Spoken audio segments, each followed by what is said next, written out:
कहते हैं जब कोई घड़ी रुक जाती है तो कोई रूह इस दुनिया से चली जाती है।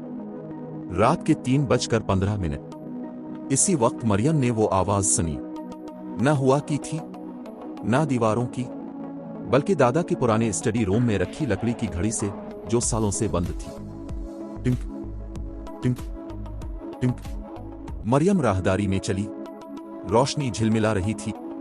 हुआ सर्द और अजीब सी।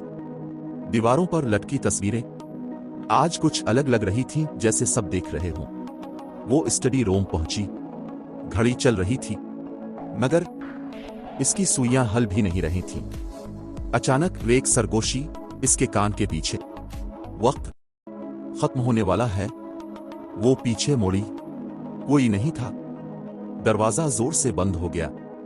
घड़ी रुक गई और फिर कमरा अंधेरे में डूब गया। मरियम ने माचिस जलाई। मध्यम रोशनी में एक साया नजर आया, लंबा, खामोश और आंखें जैसे आग के अंगारे हों। वो बोला, तुम आखिरी टिंक पर आई हो। अब वक्त तुम्हारा नहीं, मेरा है। मरियम चीखी, लेकिन घर ने कुछ ना सुना, क्योंकि ये घर सिर्फ उसी वक्त सुनता है जब इसे भूख लगती है।